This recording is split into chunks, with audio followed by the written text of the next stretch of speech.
Okay, so time to get this one finished off. And to be honest, there's not a huge amount of work left. We need to get some tuners onto the neck, we need to install the neck onto the body, and we need to sort out the nut. But beyond that, we're pretty much there. So we'll get this finished off in this episode without any trouble and give you a little bit of a demonstration of it. But before I get started on that, there's been one or two people raise concerns in the comments about the way that I installed the bridge and the bridge pickup. And the concern is that I didn't add an additional ground onto the bridge.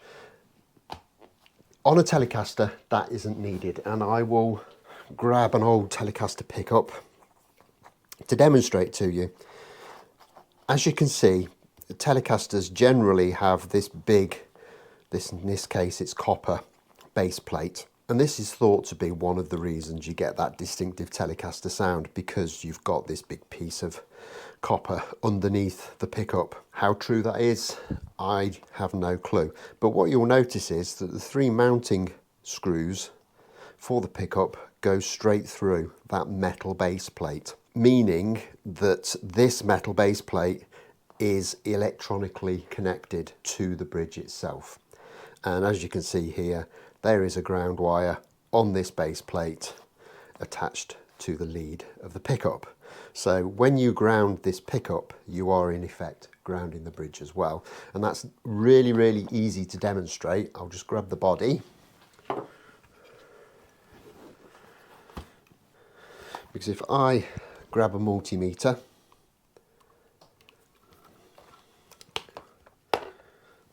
attach one end to the bridge plate and the other end to the collar of the jacket, as you can see there, I've got continuity. So I know for sure that that bridge plate is grounded.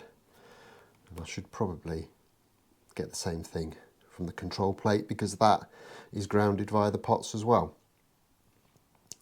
So hopefully that fully explains why there is no need on a Telecaster with that style of pickup to run an extra ground lead from the bridge. Right, back on with the neck. Like I say, first thing we need, get some tuners onto this, get it attached to the body, and then we can get it strung up and get ourselves a nut made.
Okay, so that's everything together. It's tuned up. I've very quickly just done the intonation.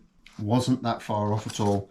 I was very pleased with the way that went. I'm just going to do a little bit of clearing up because the bench is incredibly messy.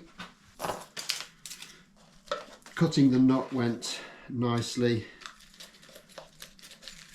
You can see I used my stacked feeler gauge method just to make sure I wasn't cutting too far. Always seems to work very well for me. And made pretty quick work of getting that sorted out.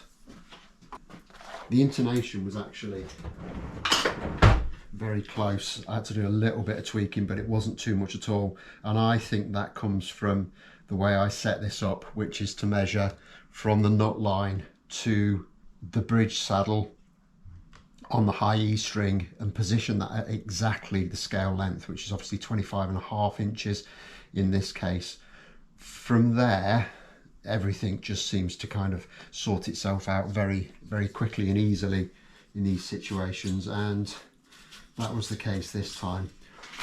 It wasn't very far off whatsoever, and it just took a little bit of minor tweaking to get sorted out. Obviously this is a 3-saddle bridge, so it's always going to be a little bit of a compromise, even if it has got these compensated saddles on. But we're very, very close, more than close enough for rock and roll. So all it needs now is a very quick check for neck relief and just to assess what the action looks like. And from just looking at it, the action is super low on this right out of the box, and if humanly possible I'd like to keep it that way. So as always, capo on the first fret. Now this neck was set super straight when I did the fretwork, and from experience I found that putting a set of 9 to 46s on, the size of a neck that I generally make kind of always pulls it very broadly into the ballpark for neck relief. And that's a hair over 10th thou. So I'm not going to mess with that. I'm more than happy for that to be my finalised neck relief. And in terms of string action, that's kind of between 1 mil and 1.25 mil on both of those E strings, which is a really, really nice action. And I think I'll just tweak the B saddle up a little bit.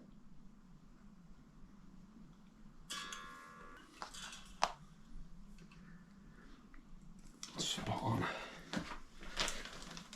That's brilliant. So that's all of that sorted out. So there's just one final little job to do now, and that's just to put one of these little string trees on, just to hold high E and the B string down, just to keep them kind of pushed into the nut to avoid any rattles there. So we'll break out the drill and get that sorted out.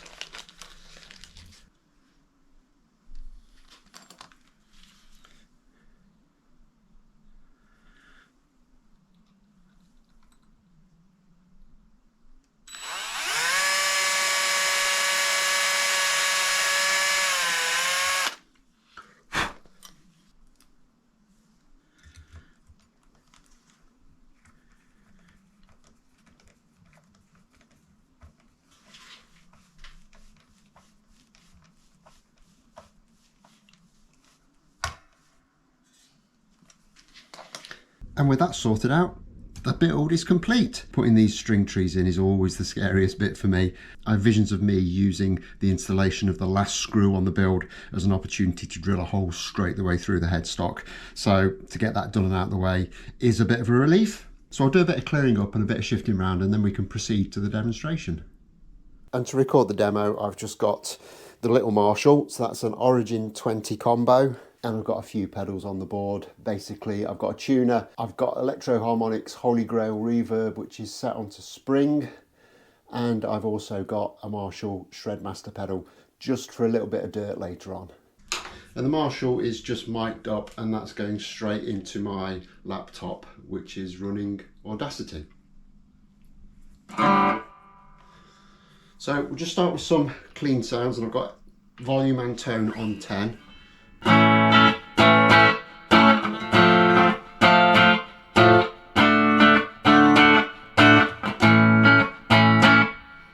That's the bridge pickup.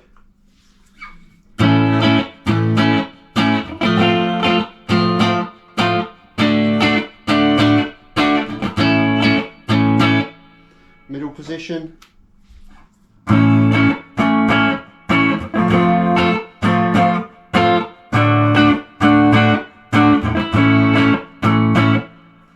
And that's the neck position.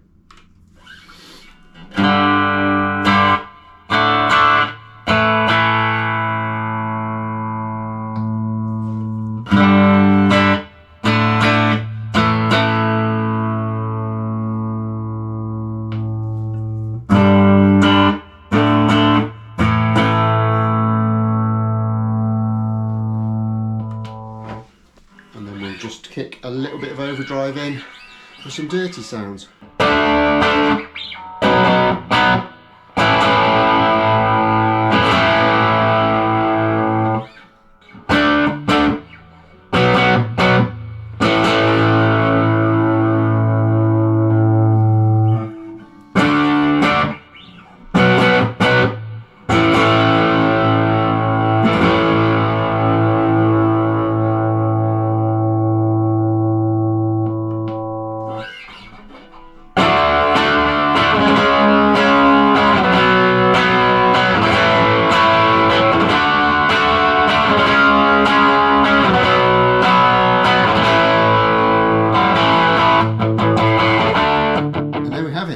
job done. I have to say I am really pleased with the way this one's come out for a couple of reasons.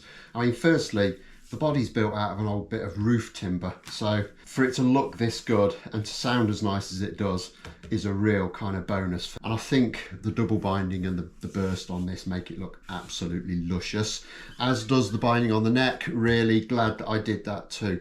But I think the other thing is this was actually made with quite a limited set of tools. Now, it might seem over the course of the build that I've used quite a lot of different tools to get this done, but in terms of a project this complex, I think it was kind of the smallest kit of tools I probably could have got away with to get the result that I did. There are some things that you can't not have, like the nut slotting files I think are essential, lest you just won't get a guitar that plays right. So if I was going to say, you've got 100 quid to spend and you need to spend it wisely, I would say nut slotting files are where that money would go. But apart from that, pretty much everything else is quite a standard set of tools that you could probably get from your local big box DIY store. Now, the limited toolkit has been a challenge on this build, and there's been one or two other little bits and pieces that have been quite challenging, but I think on the whole, we've got a really good result and I'm very, very happy with it. And it sounds good too, which is the main thing. So time to put this project to bed. I'm going to leave this to acclimatise for a few days and then revisit the setup, because I do expect it to have moved a little bit. It's been moved into the house, which is obviously much warmer than the shed, and there will be kind of a little bit of acclimatisation going on. But apart from that, this one's done and we can put it to bed, which means it's time for a new build. So I'll be back in a few days' time when we can start to look at that. Until then, don't forget to hit that like button if you've enjoyed this, subscribe if you haven't already done so, and I'll look forward to seeing you next time. Thanks a lot for watching. Bye bye.